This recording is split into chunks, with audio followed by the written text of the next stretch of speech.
capítulo 2,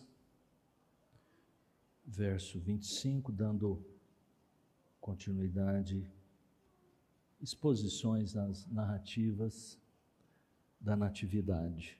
Nós estamos já por algum tempo expondo tanto final do ano atrasado, mês de janeiro, e agora final do ano passado, e agora também no mês de janeiro, fazendo exposições nos textos referentes à natividade, ao nascimento de nosso Senhor.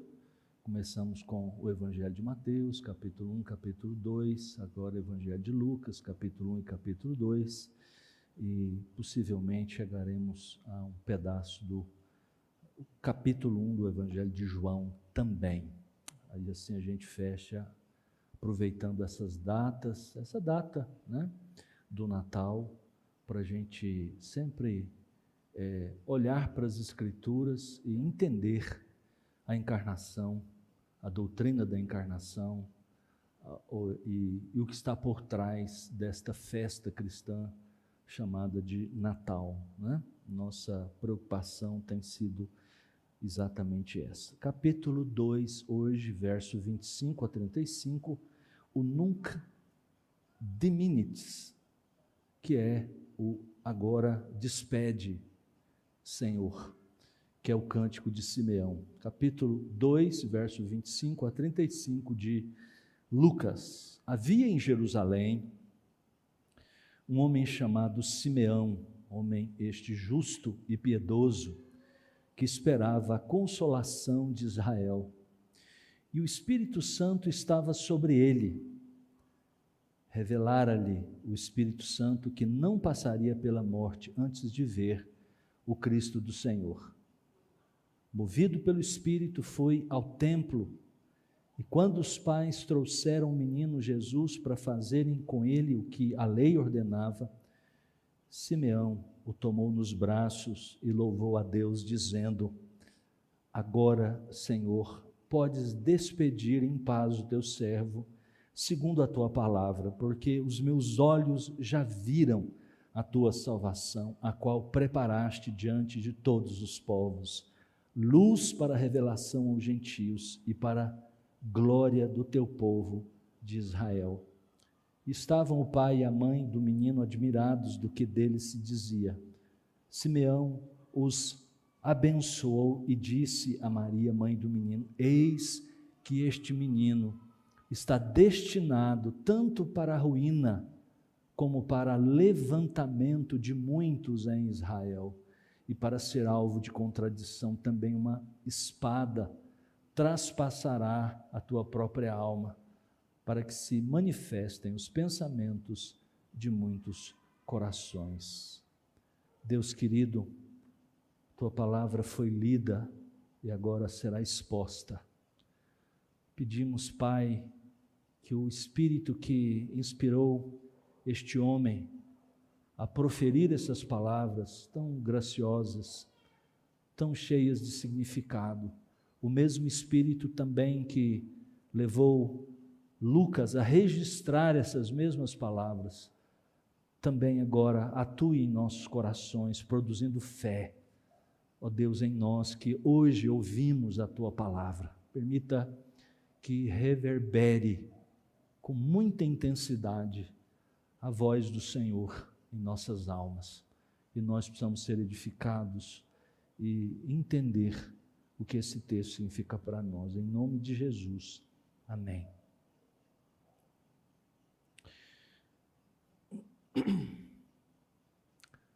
As informações de Lucas sobre o nascimento do Redentor, elas estão distribuídas entre canções, lindas canções que toda a tradição na cristandade, no mundo ocidental cristão, tem relembrado ano após ano, e nas igrejas mais litúrgicas, esses cânticos servem, esses 4 cânticos que estão distribuídos no capítulo 1 e capítulo 2 de Lucas servem para marcar alguns temas muito importantes da liturgia do calendário, especialmente do Natal. Aqui nós temos inspiração que também nos inspira para a nossa vida. Tem sido um material que tem inspirado a muitos compositores cristãos a cantarem, como agora mesmo nós cantamos um cântico, uma canção inspirada no Magnificat de Maria, ou no A Minha Alma Engrandece, é daí que vem a expressão latina Magnificat, engrandecer, a minha alma engrandece ao Senhor. Esse é o primeiro cântico aqui nas narrativas da Natividade de Lucas, que é proferido por Maria. Depois temos o segundo, o Benedictus de Zacarias, porque inicia exatamente com bendito, daí em latim Benedictus. Depois nós temos o Gloria in excelsis Deo, que é o glória a Deus nas alturas dos anjos, que há poucos domingos atrás estivemos observando. E agora o mais curto, mas sem dúvida um dos mais contundentes também, o Nunc Dimittis, ou seja, simplesmente isso, agora despede, daí que vem a expressão latina, proferido então por Simeão. Alguns já dizem automaticamente o velho Simeão, mas o texto não nos diz se ele era velho, já um ancião, embora a tradição sempre tenha descrito dessa maneira, mas no nosso texto nós não temos isso, qual a idade dele, se poderíamos afirmar, nem o que ele era. O Nunc Dimittis, ou seja, esse cântico de Simeão, ele é o último dos cânticos, né? É o último que nós temos aqui na estrutura de organização do material da Natividade de Lucas.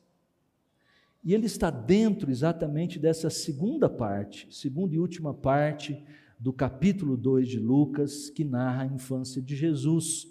O ambiente, como a gente viu já no sermão passado, muda da manjedoura, ou seja, do momento ali em que o Filho de Deus nasceu, a segunda pessoa da Trindade veio a nós, para o ambiente do templo. Eles estão agora no templo, para a circuncisão e logo depois as devidas apresentações de sacrifícios que era prescrito na lei do Senhor, e já observamos isso à luz, por exemplo, de Levítico capítulo de número 12, o que deveria ser feito. Como bons crentes judeus, dentro da estrutura de culto lá do Antigo Testamento, os pais de Jesus, Maria e José, fizeram tudo aquilo que deveria ser feito conforme a lei de Deus. Essa cena de Simeão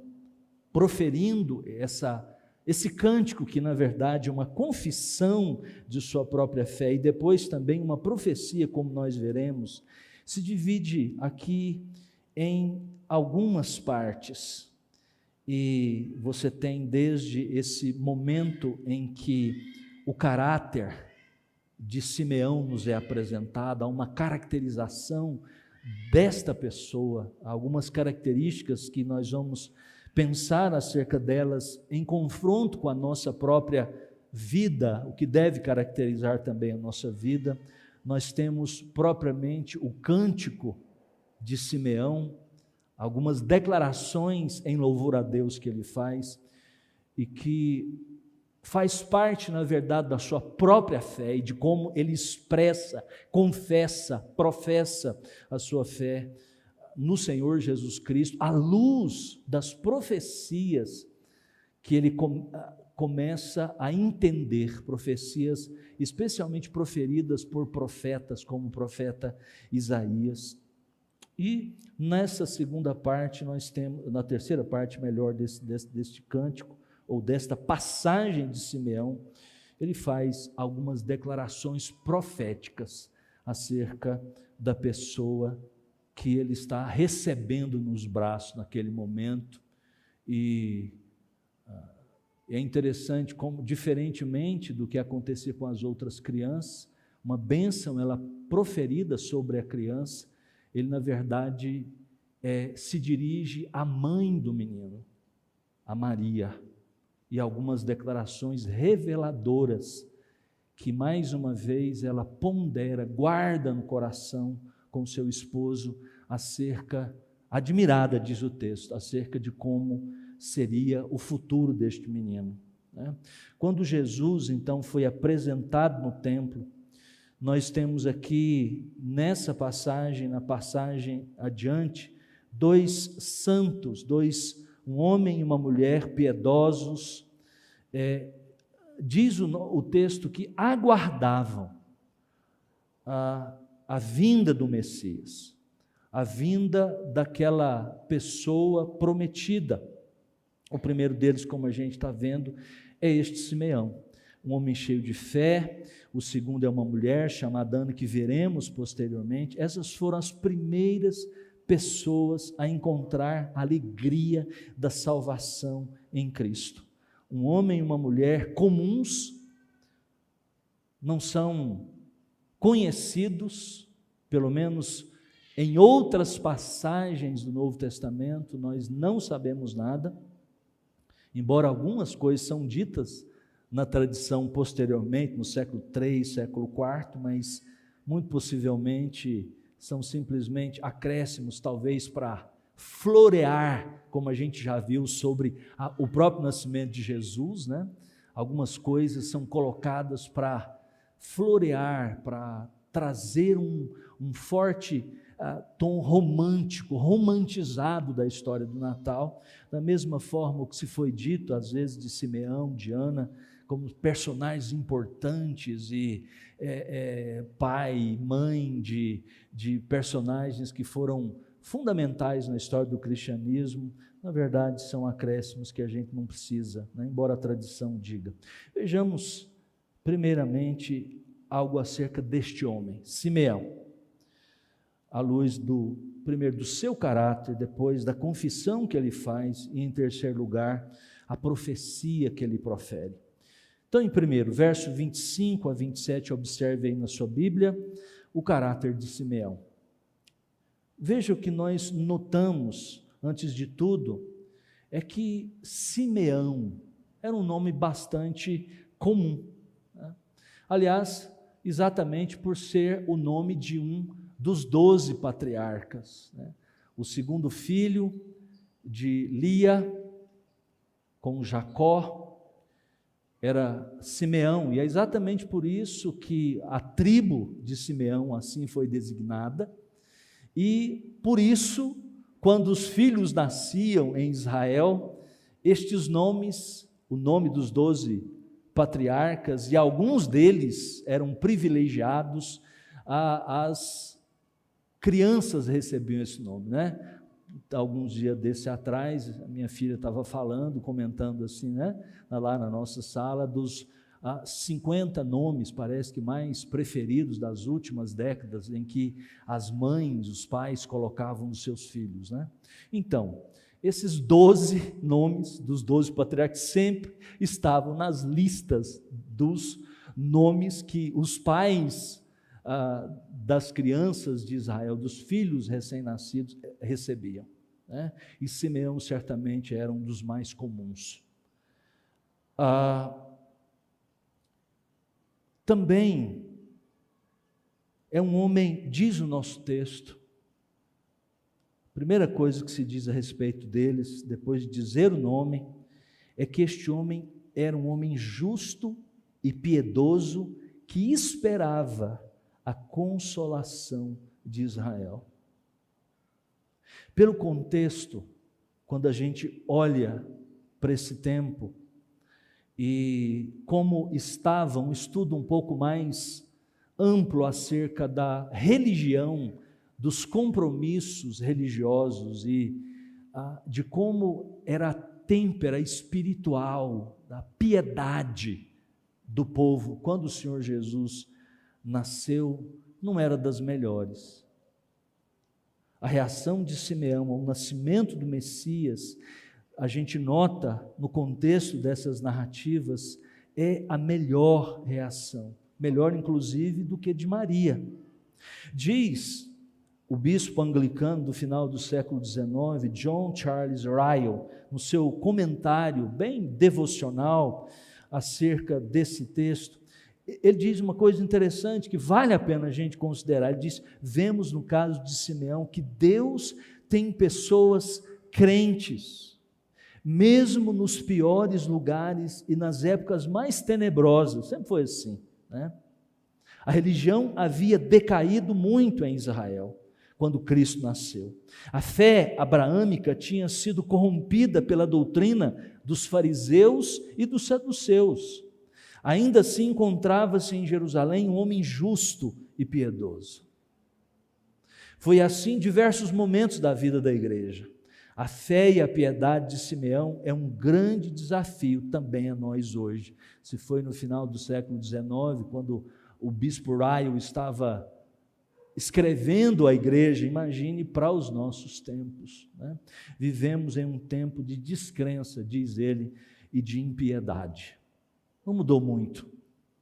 Era o tempo de Simeão, por isso que o autor faz questão de marcar essas duas características. É o tempo em que os comentaristas de todas as eras podem escrever de suas épocas. É uma característica dos nossos tempos. Por isso que vale a pena olharmos para a vida de Simeão e desejarmos isso para nós. Quando nosso Senhor Jesus veio, um homem justo e piedoso, um homem que levava as coisas de Deus a sério. Em outras palavras, é isso que significam essas duas palavras. Um homem que levava as coisas da fé muito a sério. Por conta disso, o texto diz, por ser justo e piedoso, ele aguardava aquelas todas promessas, nutria com muita esperança todas as promessas do seu coração. O texto diz que ele aguardava a consolação de Israel.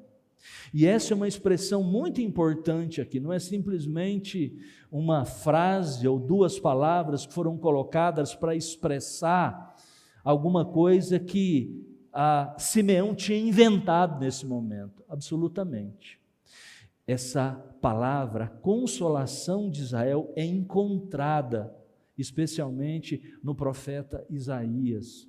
Se a gente abrir a Bíblia, que é o que eu convido você a fazer, no profeta Isaías, capítulo 40, quando, depois que o profeta, nos primeiros capítulos, ou pelo menos nessa primeira parte, trouxe profecias acerca do futuro do povo de Deus, falando de um tempo, inclusive, em que o povo de Deus, por causa dos seus pecados, seria desterrado, seria tirado da terra prometida, e iriam para a Babilônia.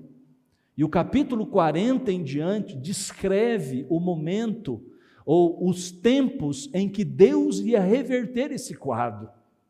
E grandes promessas de Deus nós encontramos, inclusive, que vão muito além do retorno do povo, que depois de 70 anos no cativeiro babilônico, voltariam para a terra prometida. Ele aproveita, na verdade, no projeto de Deus, a partir do capítulo 40, para descrever esses tempos, inclusive falar de tempos que chegariam aos tempos da vinda do Messias. Aqui que nós temos, a partir do capítulo 40, as grandes profecias acerca, agora nem tanto do nascimento de Jesus, mas da sua morte, da sua ressurreição, da obra que ele viria fazer. E o capítulo 40 começa dizendo assim: consolai, olha a palavra, a consolação de Israel. Consolai, consolai o meu povo, diz o vosso Deus. Falai ao coração de Jerusalém, bradai-lhe que já é findo o tempo da sua milícia que a sua iniquidade está perdoada e que já recebeu em dobro das mãos do Senhor por todos os seus pecados. Voz do que clama no deserto, preparai o caminho do Senhor, endireitai no ermo vereda ao nosso Deus. E ele continua descrevendo, e isso vai até o verso número 11, que diz: como pastor apacentará o seu rebanho entre os seus braços, recolherá os cordeirinhos e os levará no seio, as que amamentam, ele guiará mansamente. São estas palavras, e em outros momentos da profecia de Isaías, como mais adiante, no capítulo 46, capítulo 48, capítulo 52, as palavras deste cântico estão todas embebidas de expressões, estão todas expressas em palavras que remontam ao tempo do profeta Isaías. Simeão não está falando de alguma coisa que veio à sua cabeça neste momento tão especial. Ele então teve ali um surto e ele recebeu então algumas palavras, mas é um homem que tinha a palavra de Deus, a palavra profética, e essa expressão era quase que consolação de Israel, um termo técnico acerca das esperanças que os crentes judeus, os crentes que tinham o coração na palavra de Deus, como o próprio Simeão dizia e nutria no seu coração a esperança de que o Consolador, a consolação de Israel viria. Capítulo 61, por exemplo, de Isaías, um outro texto muito importante, quando ele diz que o Espírito do Senhor Deus está sobre mim. Mais uma vez, capítulo 61, diz assim: o Espírito do Senhor Deus está sobre mim, porque o Senhor me ungiu para pregar boas novas aos quebrantados, enviou-me a curar os quebrantados de coração, a proclamar libertação aos cativos, e a pôr em liberdade os algemados, e a pregar o ano aceitável do Senhor, o dia da vingança do nosso Deus, a consolar todos os que choram. É esta a consolação. E é interessante quando o Senhor Jesus inicia o seu ministério numa das cidades da Judéia.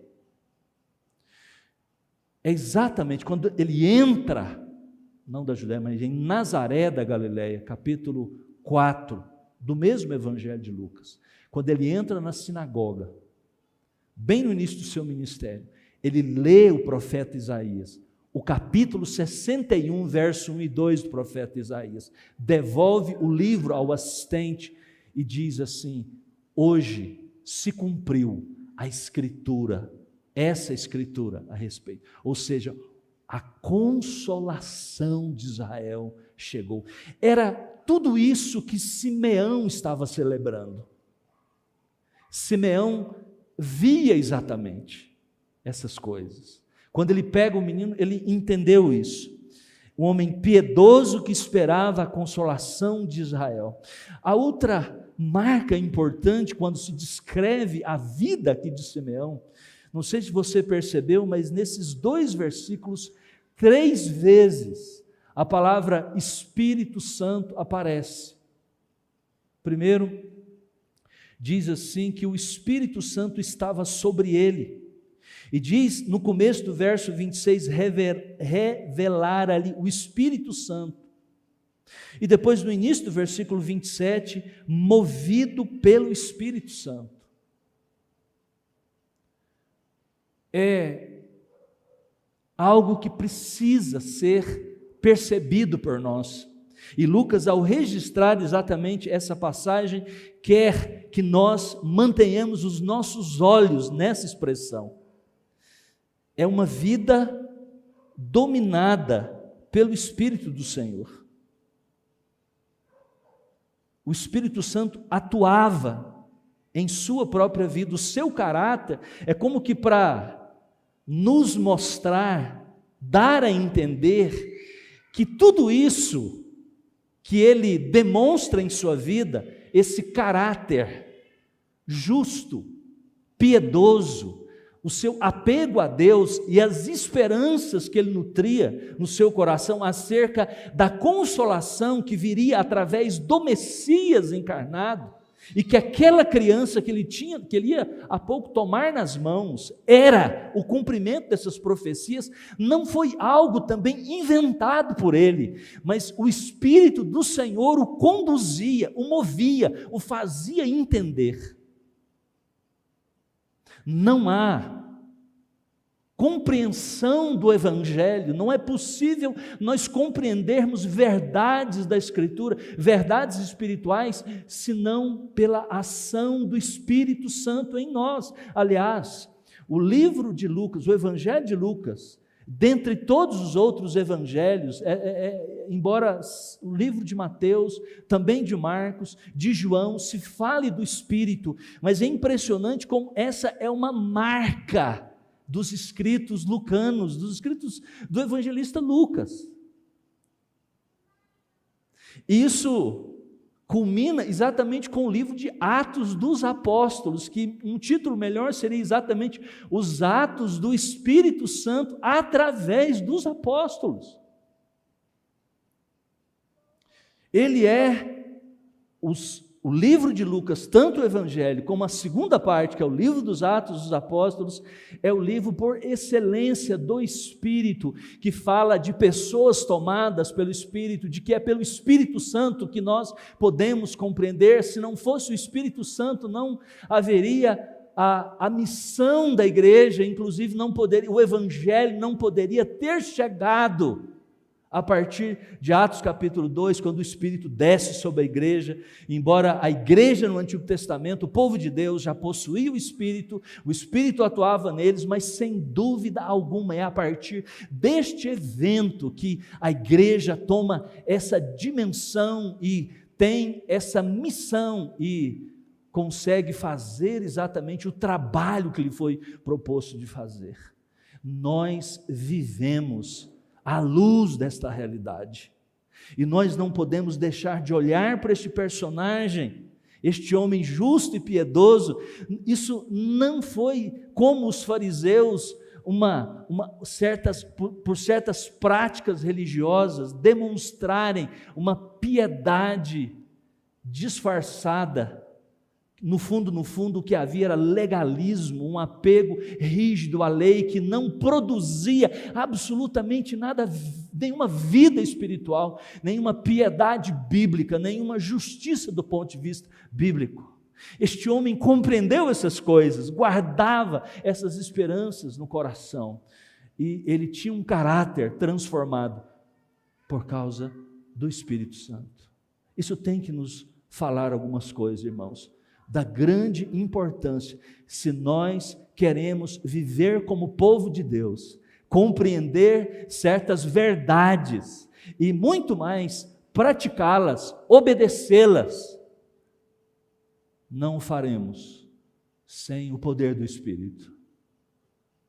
Não venceremos a nossa natureza pecaminosa, não compreenderemos verdades que esses homens compreenderam, senão pelo Espírito de Deus. Aliás, não há salvação senão pela operação do Espírito de Deus no nosso coração. Segundo lugar, veja que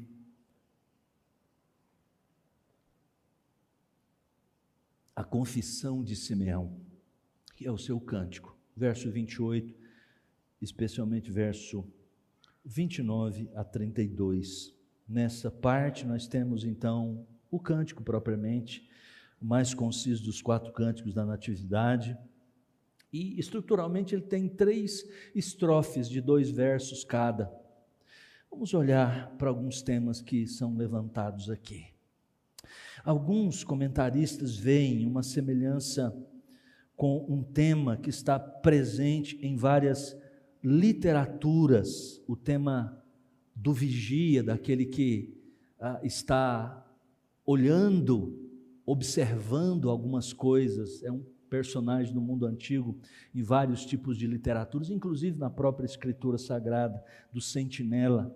Veja, verso 29, agora, verso 28, Simeão tomou nos braços e louvou a Deus, dizendo: agora, Senhor, podes despedir em paz o teu servo segundo a tua palavra, porque os meus olhos já viram a tua salvação, a qual preparaste diante de todos os povos, luz para a revelação aos gentios e para a glória do teu povo de Israel. Um comentarista diz assim: esses versículos parecem contar a história de um servo que é instruído por seu mestre a posicionar-se num lugar alto e vigiar durante uma longa e escura noite até que surja uma estrela específica para depois anunciá-la. Depois de horas enfadonhas de espera, ele vê finalmente a estrela surgindo em todo o seu resplendor. Ele anuncia e então é dispensado do seu posto.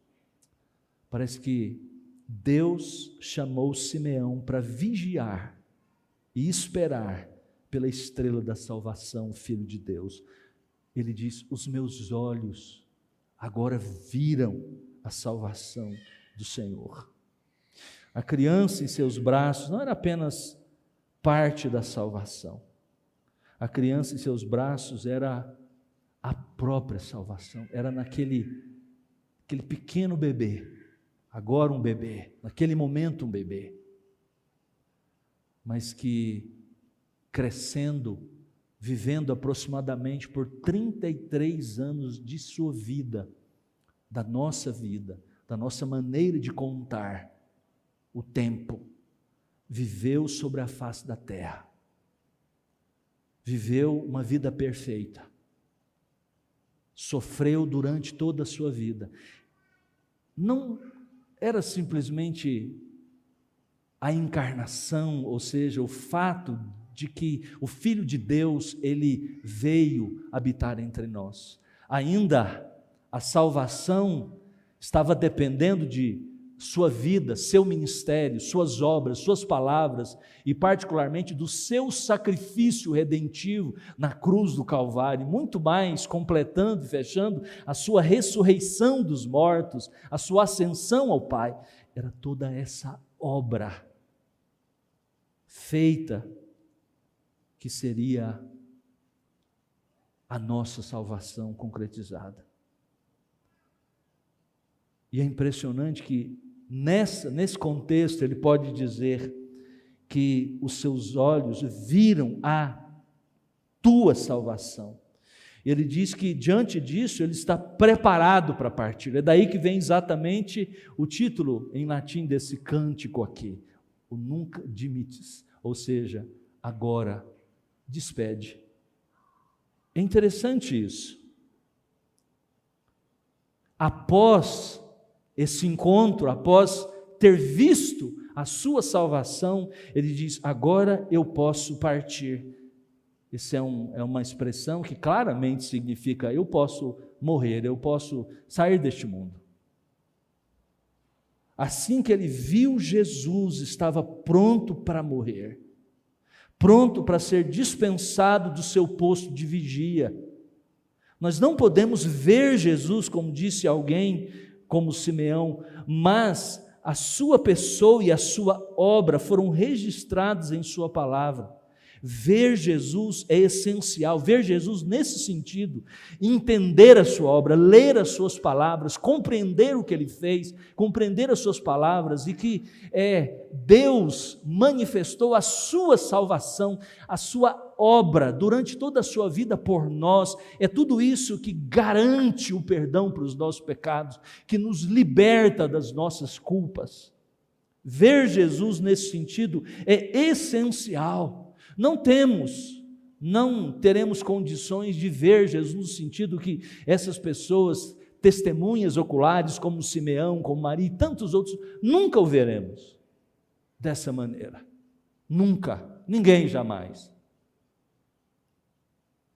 Mas melhor do que eles, e eu posso dizer nesse sentido com toda certeza, Nós temos os registros infalíveis acerca do seu nascimento, do seu ministério, da sua morte, da sua ressurreição. E ainda nós vivemos num tempo privilegiado, porque nós contamos ainda com a interpretação, a teologia dos apóstolos como Pedro, como Paulo, como Tiago, como João, que nos deram o significado de tudo isso para nós. É nesse sentido que, ao vermos Jesus,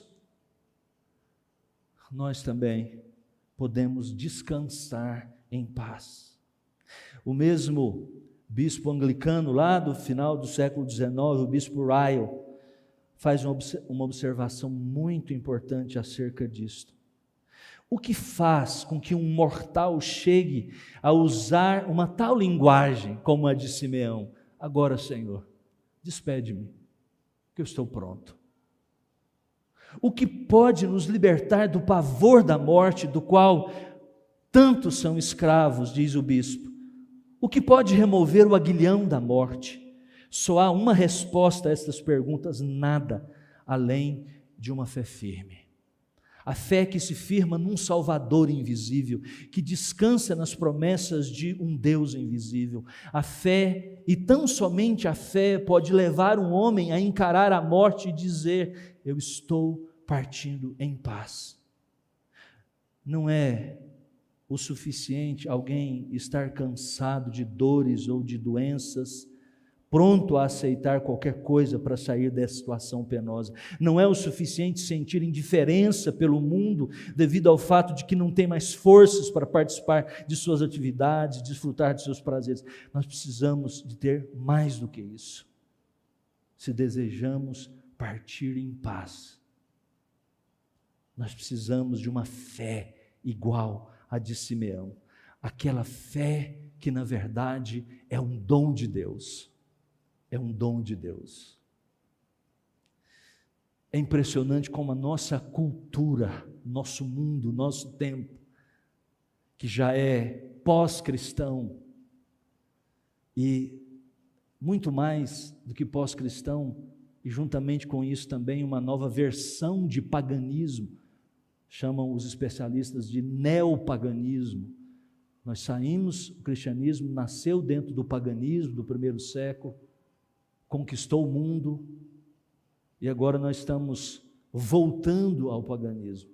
É impressionante como essa era tenta mascarar, tenta disfarçar essa ideia de morte.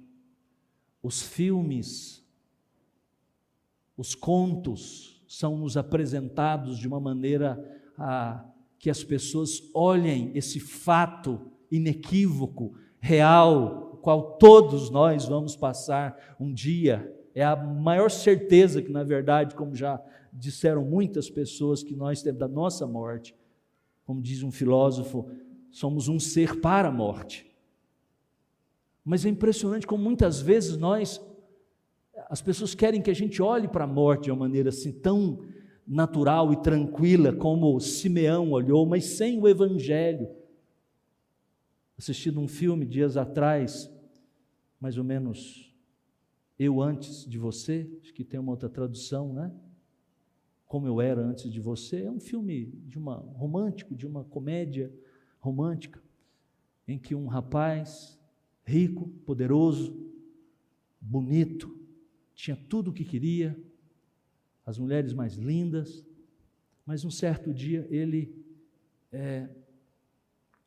acontece um acidente, uma moto, ele no meio da confusão do trabalho, e entra numa rua, uma moto o pega na rua, ele fica tetraplégico, e uma menina, assim, bem espirituosa, é contratada então para acompanhá-lo. Ele já não aguentava viver daquele jeito.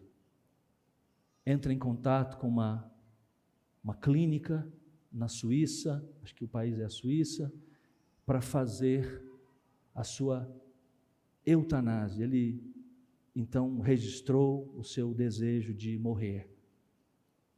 ia praticar. Assinou, tudo resolvido. Agora, é impressionante, não quero entrar no dilema ético, se podemos ou não fazer isso, eu acho que as Escrituras têm muito a nos dizer, mas eu só quero pegar esse ponto, como o filme trabalha essa visão de que a morte é algo assim, bonito, a paisagem, como se trata, como se fala. Na verdade, o filme é a tentativa exatamente dessa menina e dos pais de tentarem demovê-lo dessa decisão. Um tempo, né, ele deu para que convivesse, mas é impressionante como no filme a morte é retratada, todo um ambiente é preparado, não é real.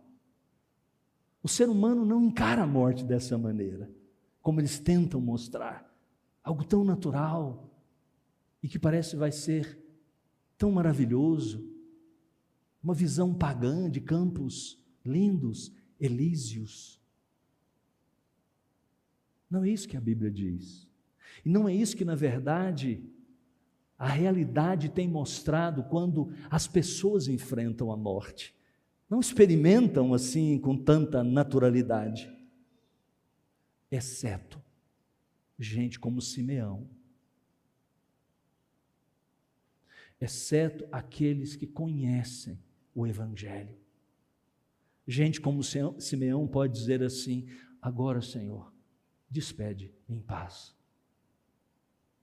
Somente no Evangelho nós podemos experimentar certeza quanto ao futuro.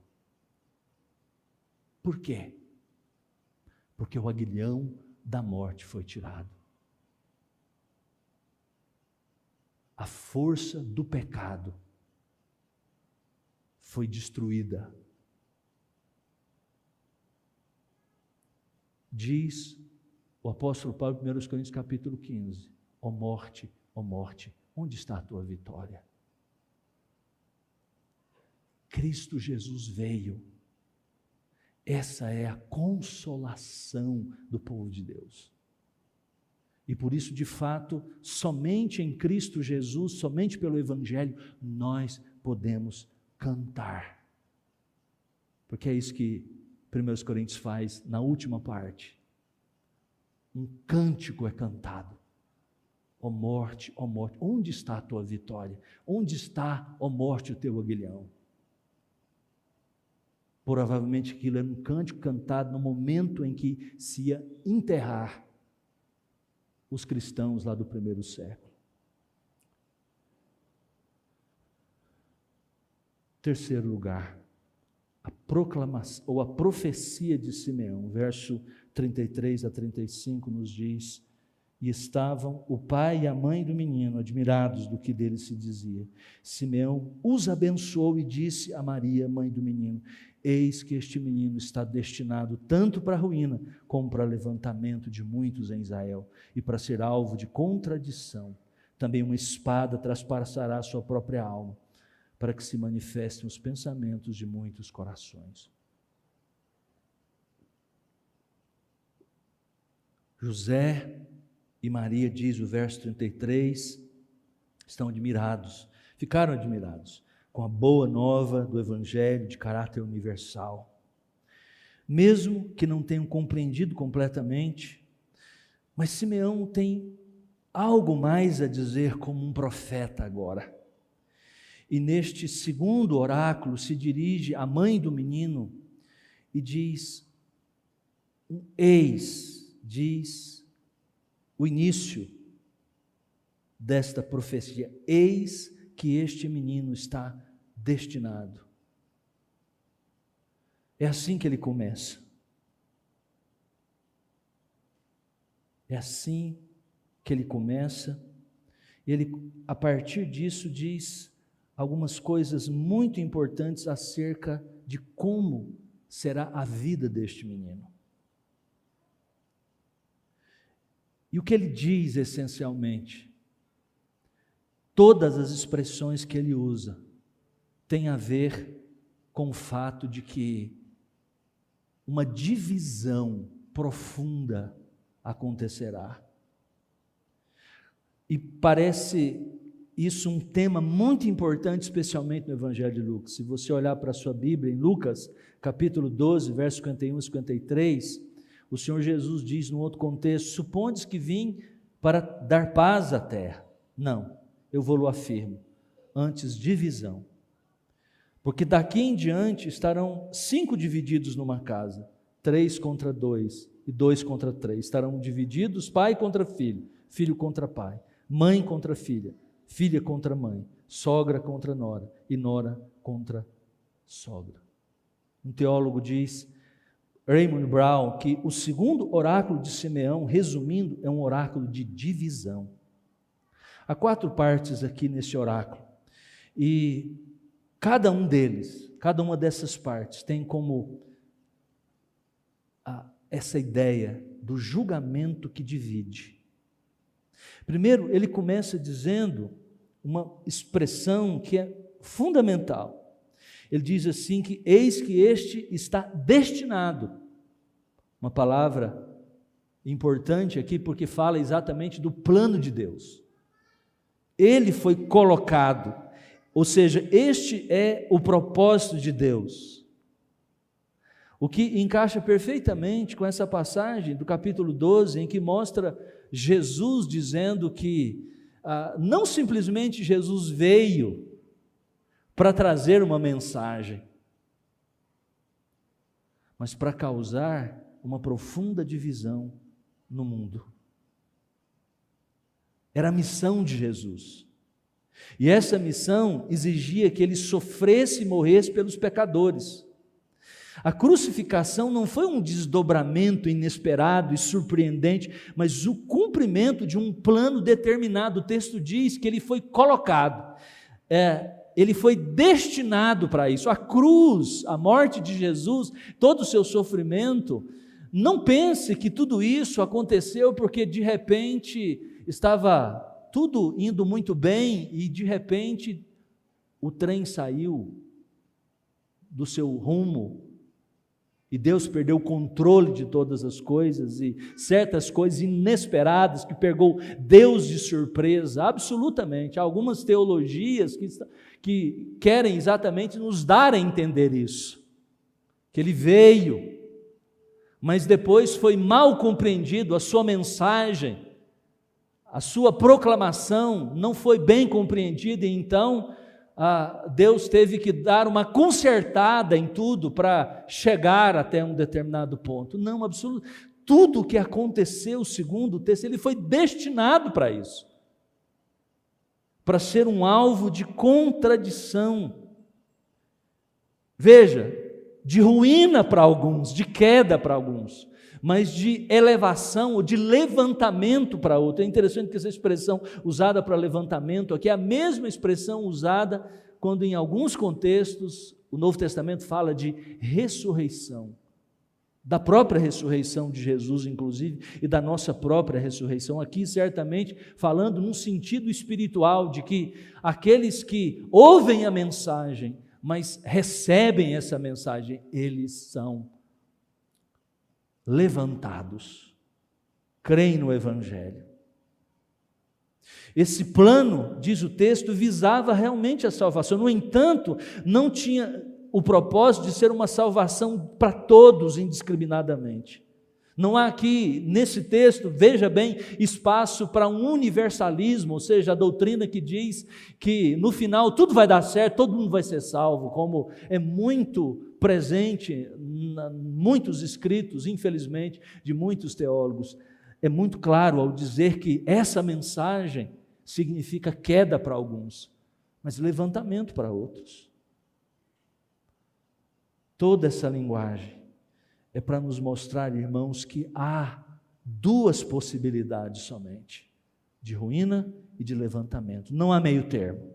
Aqueles que vão a Cristo reconhecendo seus pecados e buscam nele humildemente o perdão, esses são levantados, mas aqueles que continuam na rebeldia dos seus próprios corações, no caminho da soberba, da incredulidade, eles são derrubados. A profecia de Simeão, a mãe do menino, que diz que esse menino será uma contradição, ela quer nos alertar para mais uma coisa, para o fato de que nós também, como crentes, como comprometidos, como tendo sido levantados, somos um povo distinto. Há uma antítese, sempre haverá uma contradição conosco em relação ao nosso posicionamento. É isso que distingue exatamente o povo de Deus, é isso que faz o povo de Deus ser o povo de Deus. Assim como nele, em Cristo Jesus, houve contradição, pessoas o contraditaram, assim também no seu povo, no decorrer dos séculos, será um povo contraditado. É isso que faz da igreja ser igreja de Jesus Cristo. Porque enquanto ela for confundida e ela própria se confundir e o seu testemunho e a sua vida se diluir na sociedade, não ser um alvo de contradição, ela perdeu exatamente o seu sentido de existência como povo de Deus. O caráter justo e piedoso de Simeão, a sua confissão neste cântico, a sua profecia, com certeza tem muito a nos ensinar. E eu queria terminar destacando algumas coisas para a gente carregar para o nosso coração. O que nos ensina esse texto sobre esse desconhecido Simeão? Primeiro, meus irmãos, que a essência da vida cristã é a fé. A fé aguarda, como Simeão aguardou. A fé espera, como Simeão esperou. Em um mundo que tem como padrão as sensações, tocar, o ver, o sentir, é um grande desafio. Nós somos treinados, em tudo, no que assistimos, nas conversas que temos, no mundo em que nós vivemos. Somos treinados, somos estimulados a viver pelo que vemos, pelo que tocamos, pelo que compramos, pelas nossas relações neste mundo fechado, de causa e efeito, um mundo, conforme disse Os Guinness, um mundo sem janelas. Nós não tudo que falamos, tudo que conversamos, os filmes que assistimos, as coisas que nós vemos, é como se não existe nada além deste mundo. Mas nós somos desafiados, através do testemunho de Simeão, a enxergar de forma diferente. Vivemos pela fé. O sensualismo da nossa sociedade, o que vemos, o que sentimos, o que tocamos, é o critério desta vida. Os nossos maiores inimigos não são a razão, a ciência, como muitas vezes muitos crentes colocam, mas o sensualismo, ou seja, a doutrina ou a filosofia que diz que o que existe e o que vale a pena são as coisas que nós pegamos, que nós tocamos. Mas nós somos desafiados nessa noite, irmãos, a viver pela fé. Assim como Simeão, ele aguardou, ele esperava a consolação. Embora nós já tenhamos parte disso concretizado na nossa vida, mas nós não temos tudo aqui. Haverá novo céu e nova terra. Segundo lugar, nós aprendemos nesse texto, irmãos, que a piedade, a vida cristã verdadeira, é fruto da ação do Espírito Santo em nós.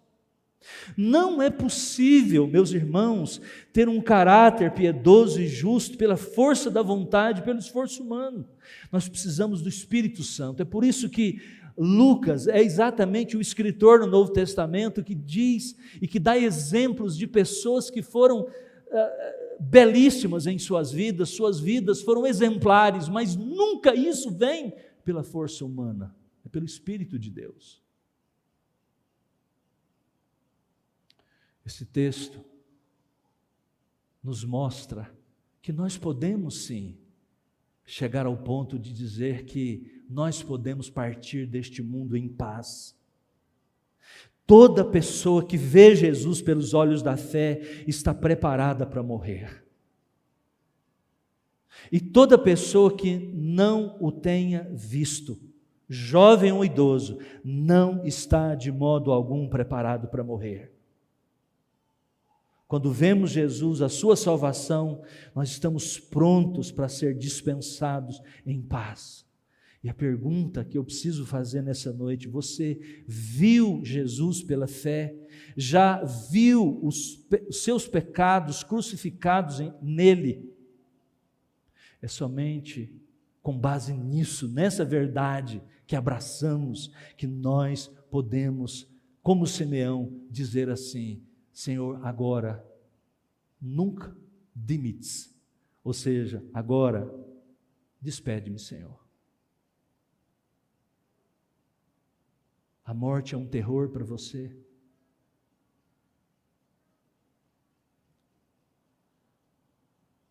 Nós aprendemos aqui que a boa nova que Simeão tinha era para todo mundo. Ele diz isso aqui nessas palavras, para os gentios e para o povo de Israel. Ele especifica que Jesus veio tanto para os gentios quanto para os judeus. Esta é a base para a nossa obra como igreja no mundo. É a base da nossa obra evangelística. Jesus é a luz de Deus para todas as nações. É impressionante como há uma insistência disso nas páginas do Novo Testamento, desde o começo, desde que Jesus se encarnou. Mas a igreja, nós insistimos em contradizer isso, nós insistimos na vida prática, no que nós pensamos como igreja, no que nós planejamos, e nós como crentes, insistimos em dizer que a fé é só para nós, para a nossa própria vida. Jesus veio para revelar a verdadeira condição de cada coração. Está aqui nesse texto. É para queda ou para levantamento? Fé ou incredulidade? Qual a resposta nós vamos dar? Qual é a sua resposta? Você é a favor ou contra ele? Pense bem, porque talvez seja muito fácil a gente simplesmente dar uma resposta sem pensar com profundidade. Não, pastor, eu sou a favor. Mas é mesmo? Você cairá em ruína ou será levantado? Essas são grandes perguntas de vida ou morte. Porque o que Deus fará conosco para toda a eternidade depende da maneira como nós respondemos a Jesus agora. Como nós responderemos? Com fé ou incredulidade? Esse texto levanta essa pergunta que precisa dessa resposta.